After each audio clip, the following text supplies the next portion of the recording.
Lionel Messi est considéré comme étant l'un des meilleurs footballeurs de la planète, à tel point que certains suggèrent qu'il est même le meilleur footballeur de tous les temps, ce qui est plutôt impressionnant si l'on considère tous les footballeurs extraordinaires qui l'ont précédé.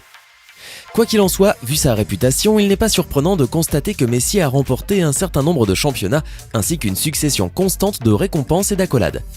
Naturellement, cela lui a permis de devenir une icône de la culture pop, ce qui a été alimenté par son apparition dans les campagnes publicitaires ainsi que par son soutien à des causes caritatives. En résumé, il est clair que Messi est quelqu'un dont l'influence continuera à se faire sentir pendant des années et des années à venir. C'est pourquoi nous vous présentons 20 choses que vous ignoriez sur Lionel Messi. Mais d'abord, voici la question du jour. Combien de Coupes du Monde Lionel Messi a-t-il gagné? Est-ce option A 0, option B 1 ou option C 2? Écrivez votre réponse dans les commentaires et nous saurons si vous aviez raison en fin de vidéo. N'hésitez pas à liker la vidéo si elle vous plaît et si vous êtes nouveau sur la chaîne, n'oubliez pas de vous abonner et d'activer la notification pour ne rater aucune de nos prochaines vidéos. On commence.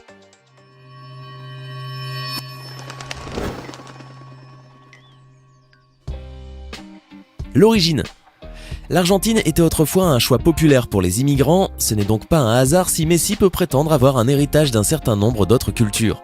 Par exemple, la famille de son père est venue d'Italie quand Angelo Messi a fait de l'Argentine sa nouvelle patrie en 1883, alors que sa mère est d'origine libanaise. De plus, la plupart des membres de la famille Messi ont également des ancêtres anglais, ce qui en fait un mélange d'héritage typiquement argentin. La nourriture. Depuis son enfance, Messi a eu un amour énorme pour la nourriture. Cependant, il est intéressant de noter qu'il a une forte préférence pour les plats simples, mais consistants, plutôt que pour la cuisine plus compliquée et plus élaborée, comme le montre le fait que son repas préféré reste le milanesa napolitana, qui est un plat argentin fait à base de fromage, d'oignons et de tomates, avant d'être assaisonné à la perfection avec une large gamme d'épices. De plus, sa mère a déclaré qu'il aime les escalopes de schnitzel tant qu'elles n'ont pas été faites avec du jambon ou de la viande de cheval, ainsi que le poulet qui a été cuit avec une sauce à base d'oignons, de tomates, d'origan et de poivre. Miam miam. Messi a continué son régime alimentaire moins qu'optimal, même après son adhésion à Barcelone.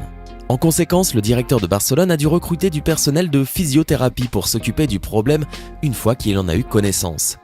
Il a également dû retirer le distributeur automatique de Coca-Cola qui se trouvait sur les lieux, parce que Messi en était le plus grand consommateur. La maladie. Lorsqu'il est âgé de 11 ans, Lionel Messi apprend qu'il a un déficit hormonal, ce qui entraîne un ralentissement de sa croissance ainsi qu'un certain nombre d'autres complications de santé pour lui. Pour combattre ce problème, il doit s'injecter de l'hormone de croissance humaine en plantant une aiguille dans ses jambes sur une base nocturne pendant une période de 3 ans. Le prix du traitement est colossal, 1 500 € par mois. Une somme bien trop importante pour son club de l'époque, les Newell's Old Boys. C'est à ce moment-là que le FC Barcelone surgit et convainc Messi de venir faire des tests en Catalogne, en lui proposant notamment de couvrir les frais de traitement si l'essai s'avère concluant. Par la suite, cette histoire d'hormones de croissance aura le don de faire polémique chez les détracteurs de la Pulga, qui crient au dopage. Le contrat.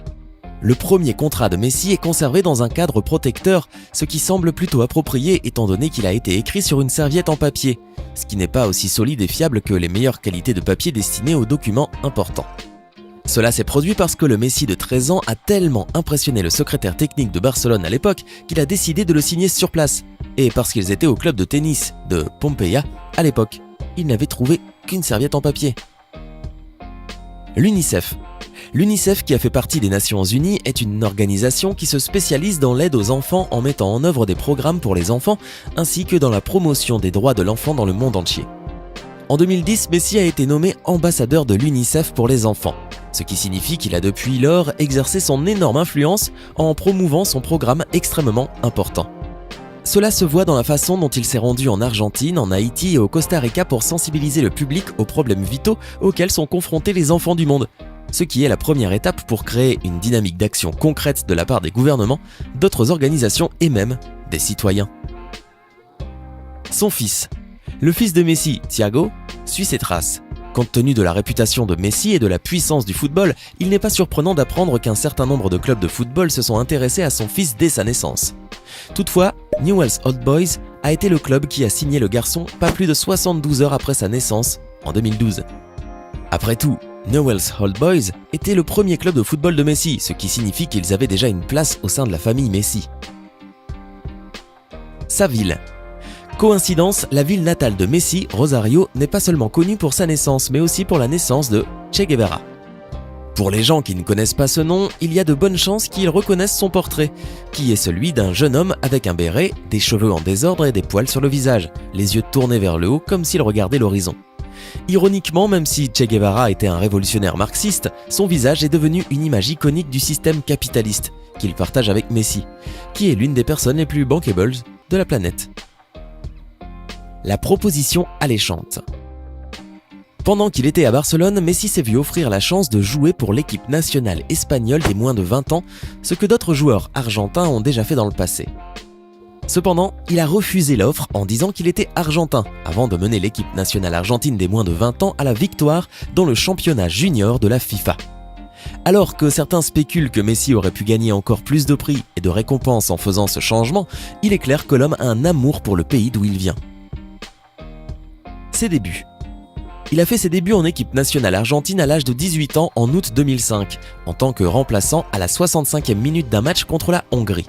Malheureusement, ses débuts ont duré moins d'1 minute, parce qu'il a eu un incident avec le footballeur hongrois Vilmos Vanczak, ce qui lui a valu un carton rouge pour le coup de coude et un carton jaune pour le tirage du maillot. Ce fut une épreuve extrêmement frustrante pour Messi, qui aurait dans un coin de la loge argentine mis sa tête dans les mains et eu les larmes aux yeux. La générosité. Le soutien de Messi à la mission de l'UNICEF se manifeste également par son soutien à des causes connexes tout au long de sa carrière. Par exemple, il a fait don de $812 000 à l'hôpital pour enfants de sa ville natale de Rosario, qui a été utilisé pour modifier l'unité d'oncologie infantile afin d'offrir de meilleurs soins à ses patients. De même, il a fait don d'environ 100 000 € pour aider les enfants pris dans la guerre civile syrienne, qui a déjà tué des dizaines de milliers de personnes et qui se poursuit encore en 2016. Sa compagne. Charmante, la partenaire de Messi est Antonella Roccuzzo, qu'il connaît depuis l'âge de 5 ans, à la fois parce qu'elle était une amie de sa famille et parce qu'elle était apparentée à l'un de ses meilleurs amis lorsqu'il était petit.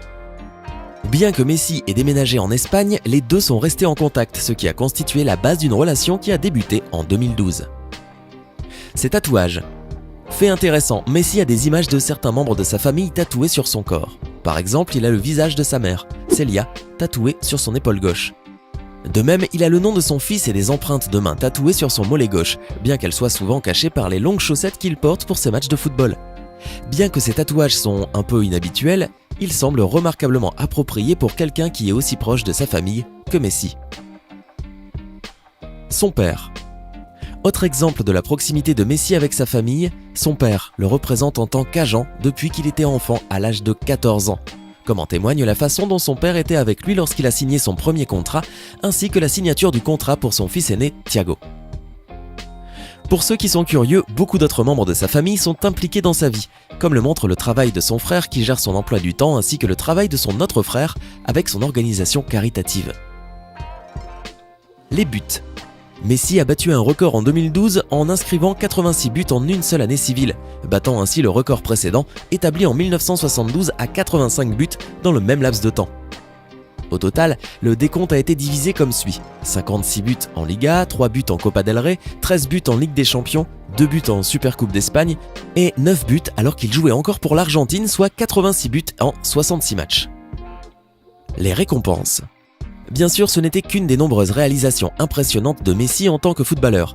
Par ailleurs, il est l'un des rares footballeurs à avoir jamais remporté 3 souliers d'or européens, qui sont remis aux meilleurs buteurs dans les ligues de match menées par des équipes appartenant aux meilleures divisions de toutes les ligues nationales européennes.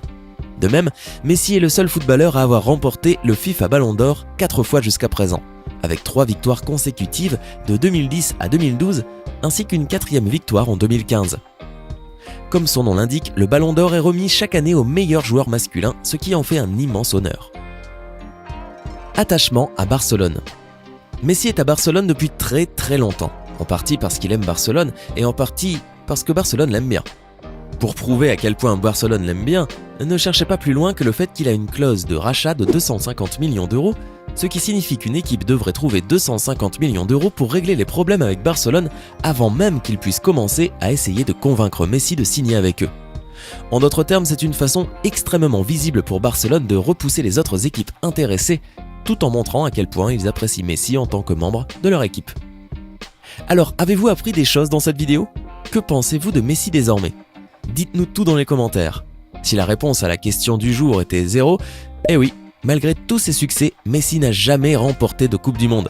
J'espère que vous avez été nombreux à trouver. Hey, c'est tout pour aujourd'hui. Si vous avez aimé la vidéo, n'oubliez pas de la liker et de la partager avec vos amis. Et si vous êtes nouveau sur la chaîne, n'oubliez pas de vous abonner et d'activer la notification. Bye bye!